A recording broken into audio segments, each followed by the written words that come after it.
Irmãos, bom dia. Vamos abrir a palavra de Deus em Mateus capítulo 16, a partir do versículo 13 até o versículo 20. Mateus capítulo 16, versos de 13 a 20. Diz-nos assim a palavra de Deus: Indo Jesus para os lados de Cesareia de Filipe, perguntou aos seus discípulos: Quem diz o povo ser o Filho do Homem? E eles responderam: Uns dizem João Batista, outros Elias, e outros Jeremias, ou algum dos profetas. Mas vós, continuou ele, quem dizeis que eu sou? Respondendo Simão Pedro, disse: Tu és o Cristo, o Filho do Deus vivo. Então Jesus lhe afirmou: Bem-aventurado és, Simão Bar-Jonas, porque não foi carne e sangue que tu revelaste, mas meu Pai que está nos céus. Também eu te digo que tu és Pedro, e sobre esta pedra edificarei a minha igreja, e as portas do inferno não prevalecerão contra ela. Dar-te-ei as chaves do reino dos céus.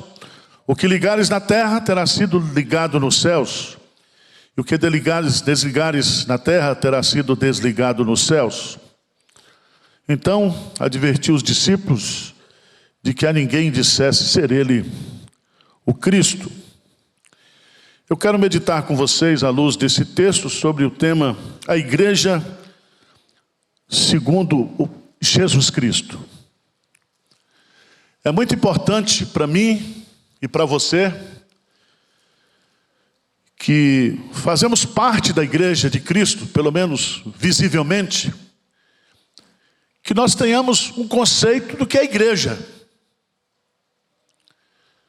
Não um conceito humano de igreja, não um conceito meramente teológico da igreja, mas um conceito do próprio dono da igreja, à luz da palavra de Deus. Isso é determinante, porque a gente ouve tantas opiniões acerca da igreja, a gente ouve tantas críticas acerca da igreja, a gente ouve tantas perspectivas acerca do presente, do futuro da igreja, mas nós precisamos ouvir Cristo, o dono da igreja. E ele está dizendo aqui nesse texto: eu edificarei a minha igreja. E à luz desse texto eu quero fazer uma reflexão com vocês. Vamos ter uma mini aula de eclesiologia, porque você precisa ter uma eclesiologia bem definida. Você tem que saber o que é a igreja, você tem que saber o que você está fazendo dentro da igreja, por que você está aqui na igreja. Essa pergunta você tem que fazer todo domingo. Não sei se você fez hoje, quando acordou e disse: hoje eu vou para a igreja. Mas que igreja você está vindo? A igreja Pretende de Pinheiros? A igreja do pastor Arival? A sua igreja, a minha igreja, como você diz assim. Hoje eu vou para a minha igreja. Então é necessário, principalmente nesse contexto de tantas opiniões acerca da igreja, tantas críticas acerca da igreja, que nós tenhamos um conceito bíblico. E é muito interessante porque é a primeira vez no Novo Testamento que aparece a palavra igreja. E essa palavra igreja, ela procede dos lábios do dono da igreja. Diz aí, no versículo 18, também eu te digo que tu és Pedro, e sobre esta pedra edificarei a minha igreja.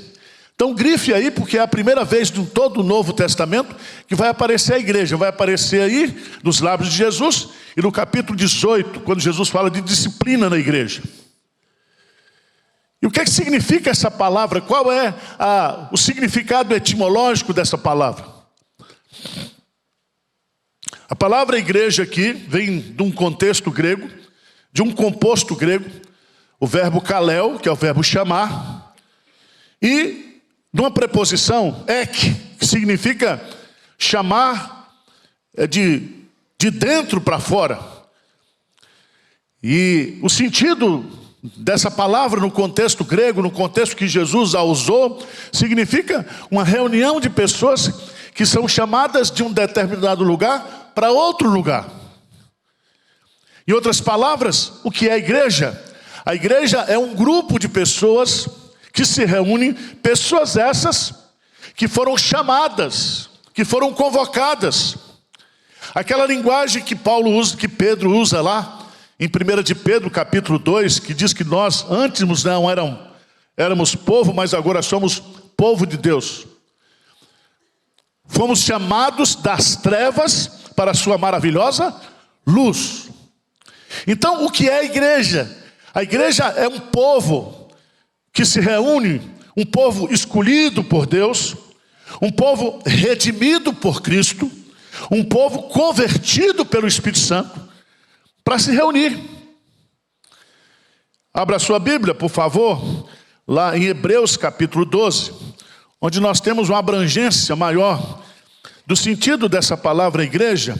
Hebreus capítulo 12, a partir do versículo 22, diz assim: mas tendes chegados ao monte Sião, a cidade do Deus vivo, a Jerusalém celestial, e a incontáveis hostes de anjos, e diz assim, e a universal assembleia. Versículo 23, lê comigo, o que diz?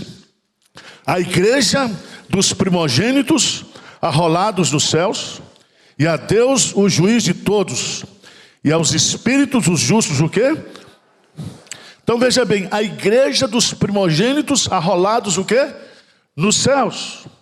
A ideia é que a igreja, ela reúne pessoas tanto na terra quanto no céu.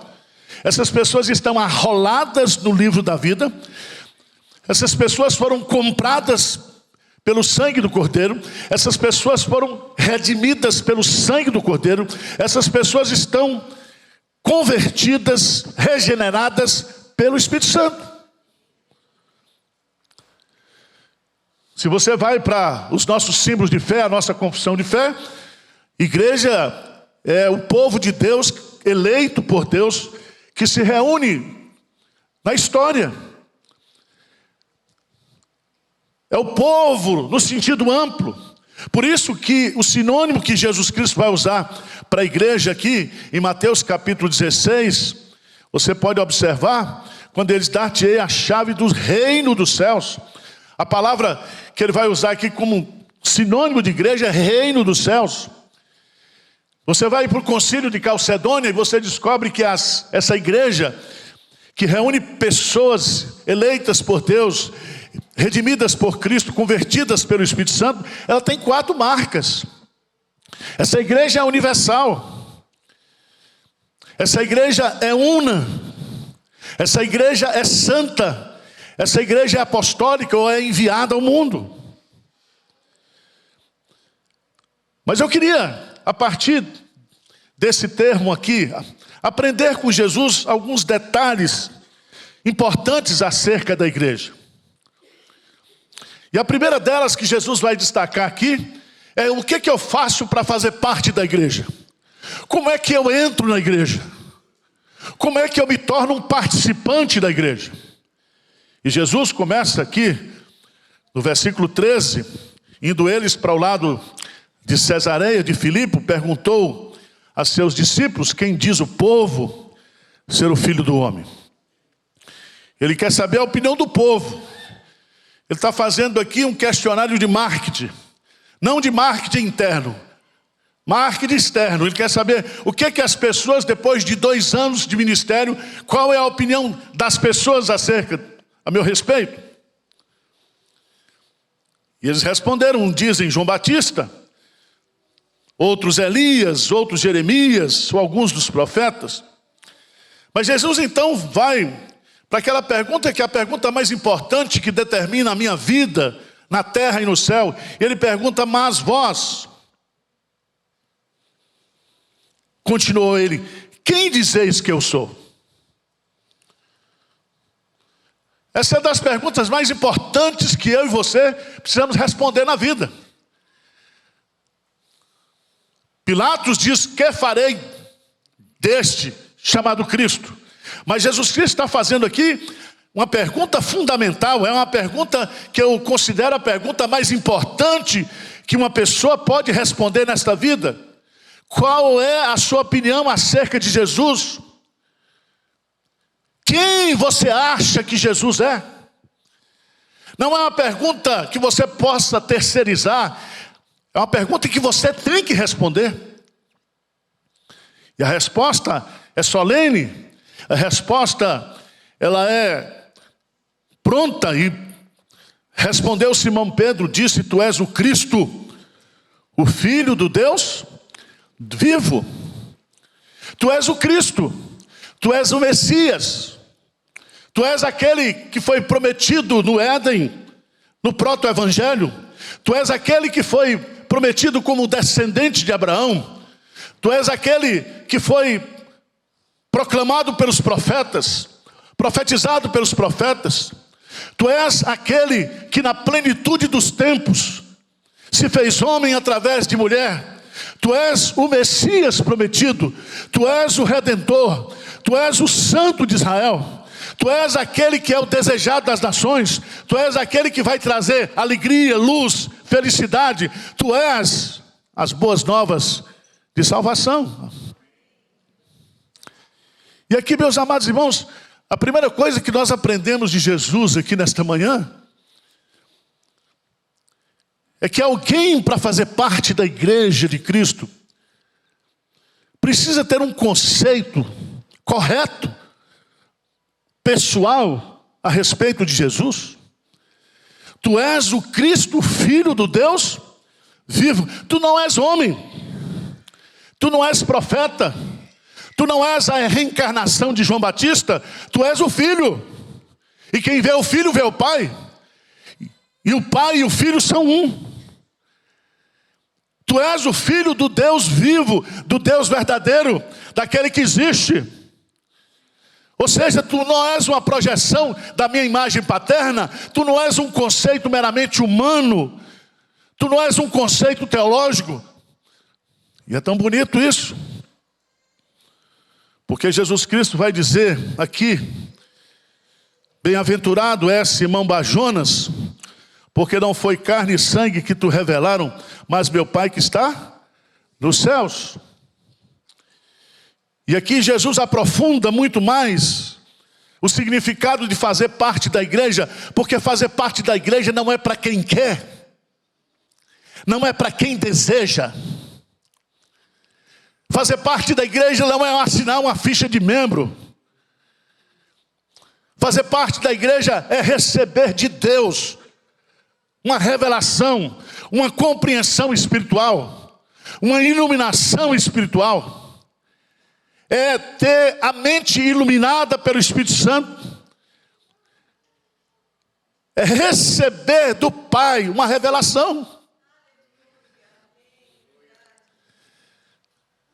Meus amados irmãos, parece brincadeira hoje. Porque as pessoas dizem que são crentes, que são evangélicas, e elas não estão entendendo o que é ser crente, o que é ser evangélico. Há muitas pessoas que estão na igreja, mas não sabem por que estão na igreja. Eles acham que ser crente, fazer parte da igreja, vem no culto. E Jesus está dizendo que a maior bem-aventurança, a maior felicidade que uma pessoa pode experimentar nessa vida é receber a revelação de Deus. E essa revelação vai abrir o seu entendimento, a sua compreensão, para ele entender que Jesus Cristo é o Messias, é o Filho do Deus vivo e verdadeiro. Então entrar na igreja, fazer parte da igreja, não é para quem quer. É para quem Deus revela, é para quem Deus converte, é para quem Deus se auto-revela pessoalmente na figura de Jesus. Volta atrás, em Mateus capítulo 11, por favor. Mateus capítulo 11.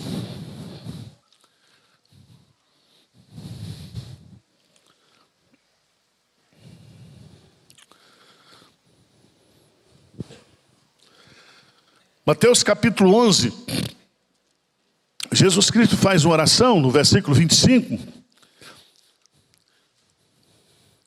E eu queria que você lesse comigo do versículo 25 ao 27, por favor, o que diz?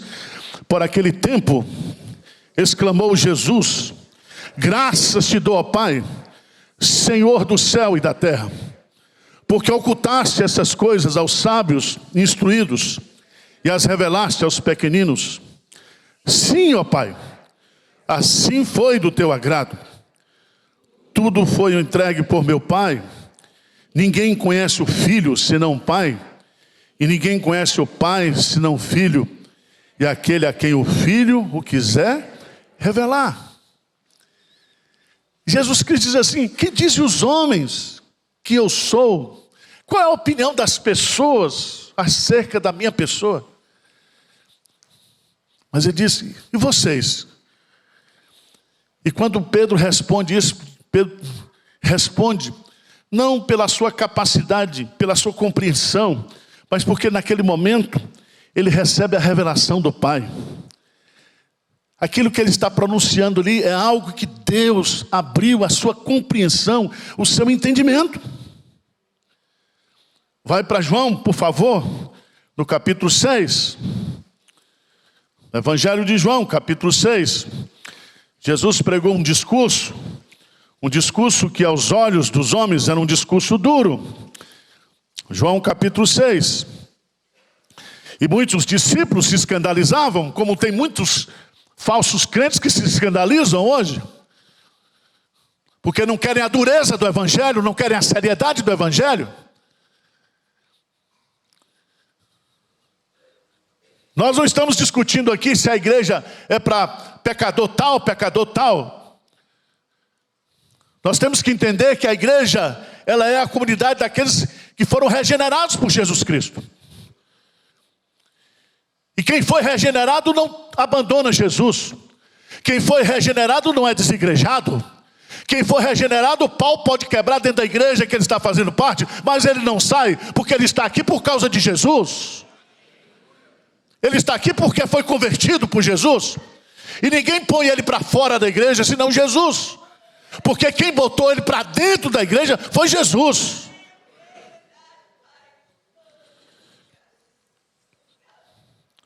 E ele diz, no versículo 65, ele prosseguiu: por causa disto, é que vos tenho dito, ninguém poderá vir a mim, se pelo Pai não lhe for o quê? Concedido. Eu estou aqui, eu faço parte da igreja, porque Deus me concedeu essa graça, esse privilégio. Eu fui a Jesus e eu entendi quem Jesus é, porque Deus me levou a Jesus. Mas é mais sério. Diz o texto no versículo 60, que muitos dos seus discípulos, tendo ouvido tais palavras, disseram: duro é esse discurso, quem pode ouvir? Jesus, sabendo por si mesmo que eles murmuravam a respeito de suas palavras, interpelou: isto vos escandaliza? Que será, pois, se virdes o Filho do Homem subir para o lugar onde primeiro estava? O Espírito é o que vivifica, a carne para nada aproveita. As palavras que eu vos tenho dito são Espírito e são vida. Contudo, há descrentes entre vós, pois já Jesus sabia desde o princípio, olha, presta atenção, Jesus sabia desde o princípio quais eram os que não criam e quem os haviam que de trair. E prosseguiu. E aí no versículo 68, vamos ler juntos? 68, 70, o que diz? Vamos ler? O que diz? Respondeu-lhe Simão Pedro: tu tens as palavras de vida eterna, e nós temos crido e conhecido que tu és o Santo de Deus. Replicou-lhe Jesus: não escolhi eu em número de 12, contudo um de vós é o diabo. Para quem iremos o quê? Por que eu não saio da igreja? Por que eu não abandono a igreja? Porque eu não apostato da minha fé em Jesus Cristo? Porque eu tenho crido e conhecido que Ele é o Cristo, Filho do Deus vivo. Então, gente que abandona a igreja é porque não é convertido. Gente que abandona Jesus é porque não passou pela experiência do novo nascimento. Ele pode ter uma crise de fé, ele pode ter momentos de dificuldades na fé, mas aquilo que é o cerne da fé, ele não perde. É como Jó no meio do seu sofrimento, onde ele está sendo aconselhado, onde ele está sendo criticado, onde as circunstâncias todas estão contra ele, mas ele diz: eu sei que o meu Redentor vive. O meu Redentor está vivo. Eu sirvo a um Cristo vivo. Eu estou na igreja por causa de Jesus Cristo. Ah, meus amados irmãos, a igreja está cheia de pessoas sensíveis, pessoas que estão aqui, que querem uma igrejinha à sua imagem e semelhança, que quer uma igreja de esquerda, que quer uma igreja de direita, que quer uma igreja de centro-direita, que quer uma igreja assim, assim, assim, assado. Sai fora, cara. Você precisa entender que eu estou na igreja por causa de Jesus. Eu não saio da igreja por causa de Jesus. Tudo que eu faço na igreja é para Jesus. Coloque isso no seu coração.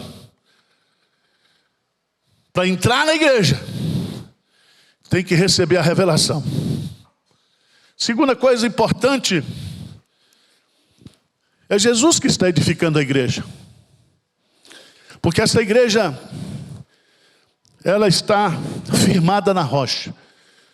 Tu és Pedro, e sobre esta pedra edificarei a minha igreja. Não é sobre Pedro, não é sobre a confissão de Pedro, é sobre este Jesus, eu estou edificando a minha igreja. A igreja está sendo edificada na rocha dos séculos, na obra de Cristo. Qual é a base da igreja? Qual é o alicerce da igreja? Jesus vai explicar, por favor, aí em Mateus capítulo 16, no versículo 21, desde esse tempo começou Jesus Cristo a mostrar a seus discípulos que lhe era necessário, não era uma opção, era necessário seguir para Jerusalém e sofrer muitas coisas dos anciãos, dos principais sacerdotes, dos escribas, ser morto e ressuscitar quando? No terceiro dia. Preste atenção, a igreja está firmada, está fundamentada nessa obra. Por isso que Jesus explica para os seus discípulos, quando eles estão olhando para o templo de Jerusalém, para o templo majestoso, e ele diz: olha, em 3 dias eu vou destruir esse templo e vou construí-lo. Porque eles estavam vendo o templo físico, e Jesus Cristo está falando sobre o quê? A igreja.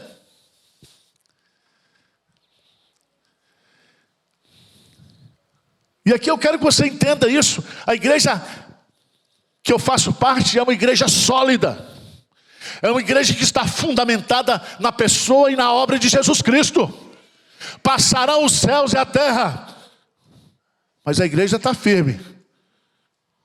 Está firme. Então Jesus nos ensina acerca de como fazer parte da igreja, como entrar nesta igreja. Ele fala que essa igreja está sendo edificada por Ele, sobre o fundamento que é Ele. E é tão importante isso. Eu queria que você fosse lá em Atos dos Apóstolos, por favor. Atos dos Apóstolos, no capítulo 5. Atos dos Apóstolos, capítulo 5. Eu queria que você observasse. No versículo 14, o que diz aí? Atos 5,14, o que diz? E crescia mais e mais a multidão de crentes, tanto os homens como mulheres, agregados ao Senhor. A igreja está sendo construída, está sendo edificada. E eu louvo a Deus porque a igreja de Cristo está sendo edificada aqui dentro da igreja de Pinheiros. Porque pessoas estão vindo para cá, estão sendo chamadas pelo Espírito Santo, não estão sendo agregadas à igreja de Pinheiros, estão sendo agregadas a Cristo. Porque está agregado à igreja, está agregado a Cristo. Atos dos Apóstolos, por favor, capítulo 11.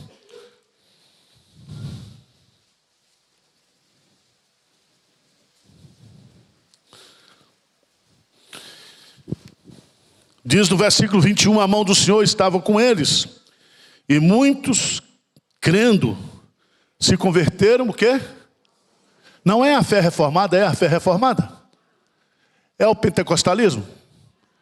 É se converter à igreja batista, à igreja presbiteriana, à Assembleia de Deus. Eles se converteram a quem? Ao Senhor. Ninguém se converte a um credo, ninguém se converte a uma denominação. As pessoas se convertem a Cristo.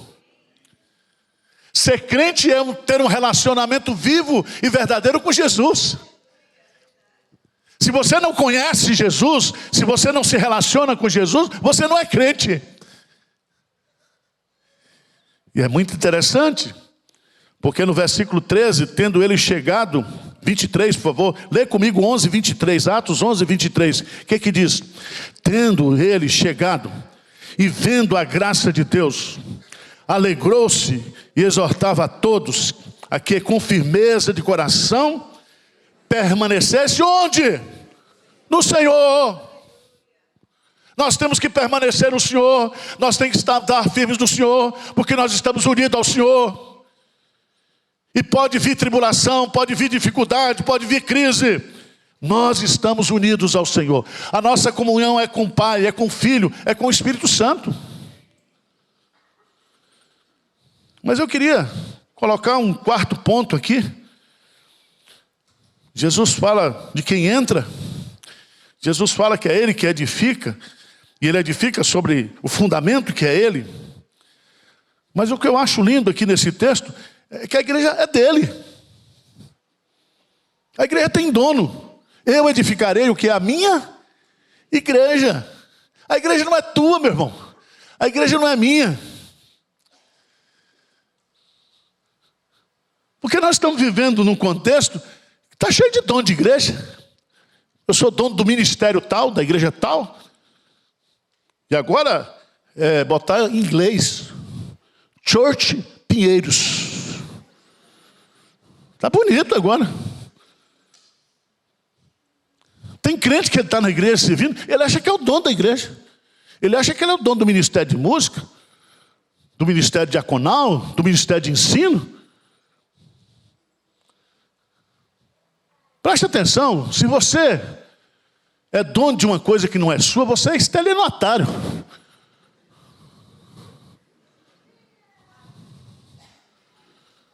As pessoas dizem, pastor, o que está acontecendo na igreja de Pinheiros? A igreja está crescendo. O que o senhor faz para edificar a igreja? Eu digo nada. Se eu fizer alguma coisa para edificar, eu destruo. Porque quem edifica a igreja é Cristo. Porque quem é dono da igreja é Jesus Cristo. É Ele que é dono. E eu não sei se você sabe disso, mas veja lá em Efésios. Por favor. Efésios, capítulo 5.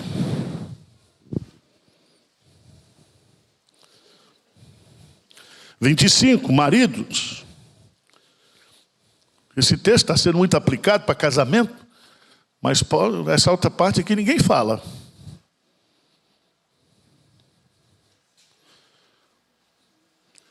Veja que esse texto é eclesiológico. Ele diz assim, maridos, amai vossa mulher, como também Cristo o quê? Amou no passado a igreja, e a si mesmo se entregou por ela. No passado, ele amou e morreu por essa igreja. Essa igreja já está edificada, já está comprada, já está redimida. Mas ele diz, para que a santificasse, tendo-a purificado por meio da lavagem de água pela palavra. Versículo 27, lê bem forte.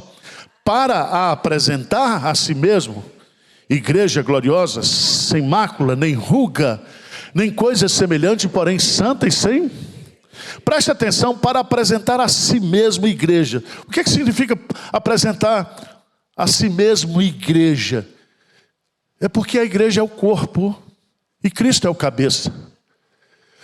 Quando Jesus Cristo for apresentar a igreja, Ele vai se apresentar. A igreja é Ele.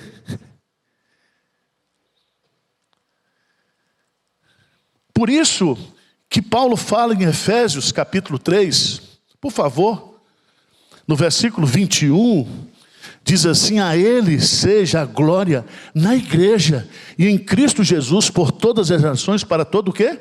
Sempre. Quando Jesus Cristo for apresentar a igreja a Cristo, Ele vai se apresentar como cabeça dessa igreja. Ele vai apresentar esse corpo lindo, purificado, glorioso, porque a igreja está unida a Ele, porque Ele é o dono da igreja.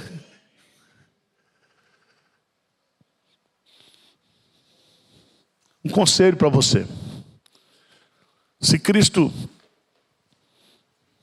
é o corpo da igreja, para de falar do corpo alheio. Ah, essa igreja está muito gorda, está muito magra. Se você tem juízo, pare de falar mal da igreja, porque você está falando mal da igreja, da mulher de Cristo, da esposa do Cordeiro. Se você não compreende igreja, você precisa perguntar para você: o que você está fazendo aqui na igreja?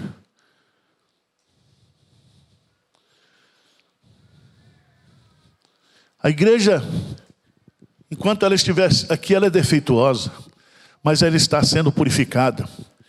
As rugas estão sendo tiradas.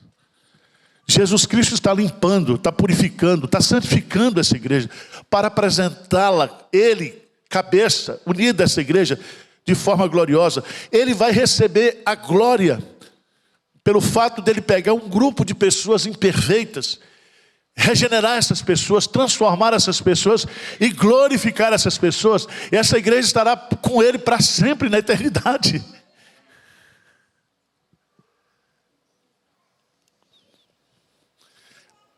Tem muita gente na igreja que diz assim: ah, eu sou uma pessoa, eu sou crente, mas trabalhei 35 anos na Pfizer.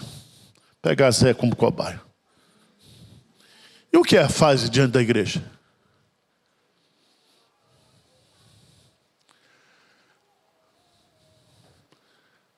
Ah, eu sou da Google, eu sou disso, eu sou daquilo, eu sou daquilo. Tem gente que tem um orgulho de dizer que é funcionário de uma empresa. Eu sou CEO. A maior glória que alguém tem é fazer parte da igreja de Deus. Porque tudo isso aqui vai passar. Todas as instituições, todos os impérios, tudo vai passar, tudo. Mas a igreja o quê? Permanece. Uma quinta marca dessa igreja.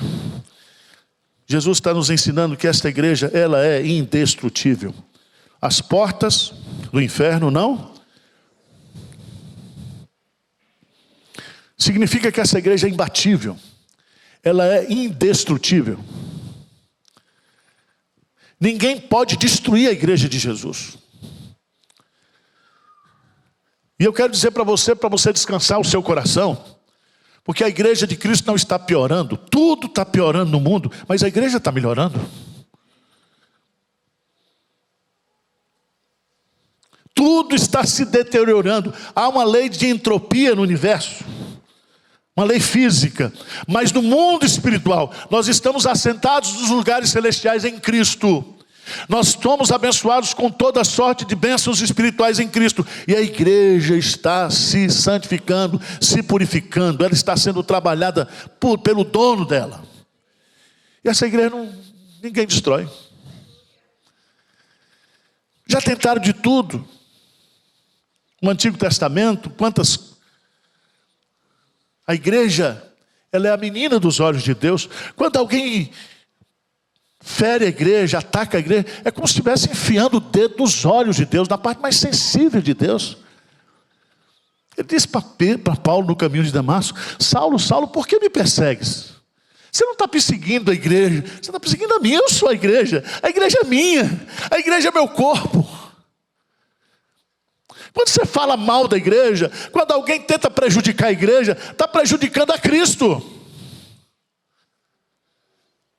Então podem fazer leis contra a igreja, podem matar cristãos, podem derrubar templos, podem queimar Bíblias, podem fazer tudo que o diabo quiser.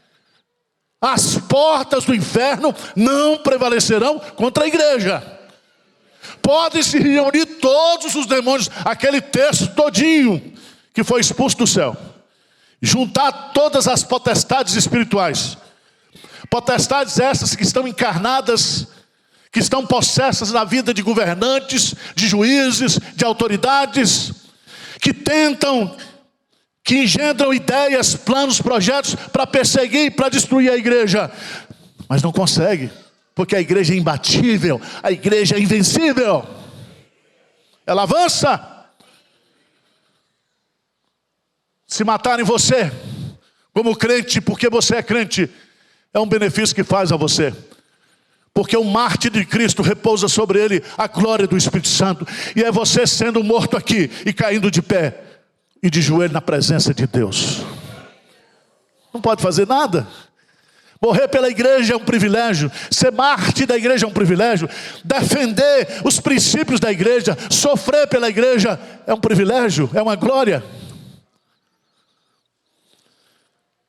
Mas eu quero dizer, em último lugar, essa igreja, ela tem um ministério que só ela pode fazer. Não é um ministério de eletricista.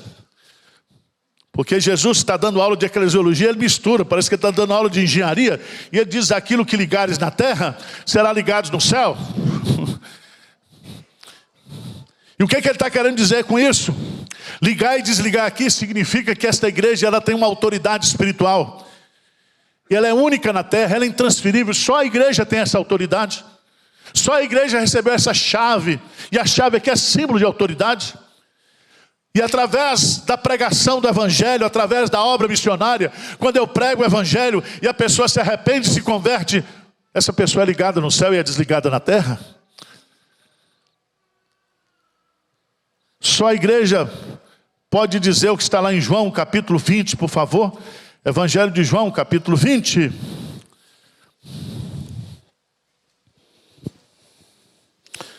Evangelho de João, capítulo 20, versículo 22. E havendo dito isto, soprou sobre eles e disse: receberei o Espírito Santo. Versículo 23, lê comigo.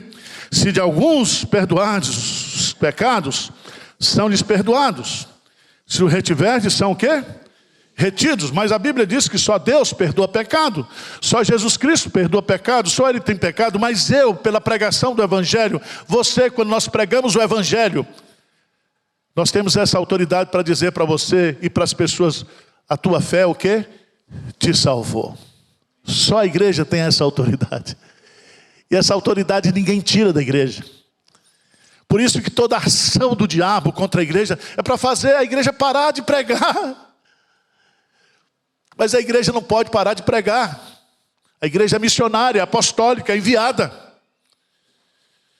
E eu louvo a Deus, quando estava ontem lá em Biúna, inaugurando um templo que foi construído com os dízimos desta igreja, mais de 600 mil reais, comprou-se um terreno, construiu um templo. Está lá ontem um grupo reunido, pessoas que foram transformadas nesses últimos anos, convertidas pelo Espírito Santo. Não existe investimento, não existe nada mais significativo, mais eterno, mais duradouro do que a obra da igreja, a obra missionária. Tudo vai passar. Tudo vai passar. Então, presta atenção, você não está fazendo nenhum favor de vir para a igreja. Porque tem crente que acha. E vem no domingo só num culto e diz: pastor, até semana que vem, acho que está fazendo um grande favor. Para mim não, filho. Eu estou aqui desde as 7, vou sair às 9. Não posso dizer que a irmã disse que não dá para traduzir para o alemão. Ema, cada um com seus problemas. Ela disse: pastor, para de falar essas coisas que não dá para traduzir. Servir a igreja é um privilégio. Vir à igreja não é fazer favor para Deus, para mim. Dar um dízimo, dar uma oferta. Você está pensando que está fazendo muito? É privilégio. Você entrou pelado e vai sair pelado deste mundo e fedendo. Nós não somos nada. Louvado seja Deus, porque Cristo está aqui e essa igreja é dele. E Ele está edificando a sua igreja aqui. Quando eu vejo gente chegando, gente sendo chamada, não chamada por mim, pelo marketing, pela estratégia, nada disso. Quem chama é Deus. Quem acrescenta à igreja, aqueles que vão sendo salvos, é Jesus. É Jesus. E você, aprenda o que é ser igreja. Porque isso vai definir a sua consagração a Cristo, o seu compromisso com Cristo. Você não está na igreja por causa de pessoas. Você não está na igreja por causa de necessidades. Você está aqui por causa de Cristo. Ele trouxe você. Amém? Como igreja, nós recebemos de Cristo um sacramento.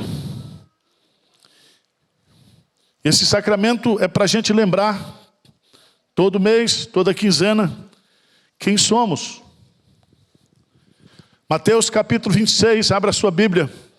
Enquanto comiam, tomou Jesus um pão, e abençoando partiu e deu aos discípulos, dizendo: tomai e comei, isso é o meu corpo. A seguir tomou um cálice, e tendo dado graça, o deu aos discípulos, dizendo: bebei dele todos, porque isto é o meu sangue, o sangue da nova aliança, derramado em favor de muitos, para a remissão de pecados. E digo-vos que desta hora em diante não beberei deste fruto da videira até aquele dia que eu hei de beber novo convosco no reino de meu. E tendo cantado o hino, saíram para o monte das oliveiras. Esse sacramento é tão bonito porque é o pão sendo partido, é o corpo sendo partido, é a vida sendo derramada para gerar vida, para sustentar a vida. Quando eu participo da ceia do Senhor, eu estou me lembrando, eu estou trazendo à minha memória o que Cristo fez por mim. Ele morreu por mim, para que através da sua morte eu participasse da igreja, eu participasse desse corpo aqui. Por isso quem come e bebe sem discernir o corpo, sem discernir o que é a igreja, sem discernir o significado do sacrifício de Jesus Cristo, come juízo para si mesmo. Nós estamos aqui porque nós somos de Cristo. Nós estamos aqui participando da ceia porque nós fazemos parte do corpo de Cristo. Nós somos uma família. Você não pode chamar Jesus de meu pai. Você tem que chamar Jesus de Pai Nosso. Nós somos uma família. Feche os seus olhos agora. Curve a sua cabeça sozinho. Examine-se, pois, o homem a si mesmo. Não examina o outro, não examina o pastor, não examina os presbíteros, examina a si mesmo. Olha o que de errado na sua vida, peça perdão a Deus. Confesse os seus pecados, peça a Jesus Cristo que o purifique nessa manhã, que o santifique. Porque há poder nesse sangue, não somente para perdoar os pecados passados, mas os pecados presentes e futuros. É pelo sangue que nós somos purificados, todo dia. Senhor Deus, olha para nós aqui, Pai. Somos tão imperfeitos, nós somos tão frágeis. Ajuda-nos a compreender quem somos em Cristo Jesus. Ajuda-nos a compreender a grandeza e o significado de ser igreja. Tira, Deus, os nossos olhos de todos os defeitos da igreja, de todas as omissões da igreja, as fraquezas da igreja. Que nós possamos olhar para Ti, Senhor, como dono da igreja, aquele que caminha na igreja, aquele que tem a igreja nas suas mãos, aquele que está santificando essa igreja, purificando essa igreja, para apresentá-la gloriosa. Que nós possamos entender que essa igreja é tua, não é minha, Senhor. Eu não estou aqui por causa de mim mesmo, não estou aqui por outro interesse que não seja o teu chamado, a tua vocação, a tua eleição. Eu não estou aqui para agradar pessoas, eu não estou aqui para receber glória de homens, reconhecimento humano. Eu estou aqui para te agradar, Senhor, para te servir com integridade de motivação. Santifica a tua igreja nessa manhã, Senhor. Não permita que a igreja de Pinheiros seja uma igreja desunida, uma igreja crítica, uma igreja amarga, uma igreja cheia de facções, de partidos, de donos. Mas que essa igreja seja um só coração, um só corpo, uma só visão, Senhor. Tira de nós aquilo que é estrelismo, aquilo que é orgulho, que é soberba humana. Limpa a tua igreja, purifica a tua igreja. Tira de dentro de nós o joio. Repreende aquela semente maligna que está aqui, tentando produzir divisão, escárnio. Deus, a igreja é tua, Senhor. E o Senhor sabe, e o Senhor conhece essa igreja melhor do que ninguém aqui. Santifica-nos nesta manhã, purifica-nos. E dá-nos a alegria de ser igreja de Cristo. É a nossa oração humilde no nome precioso dele. Amém.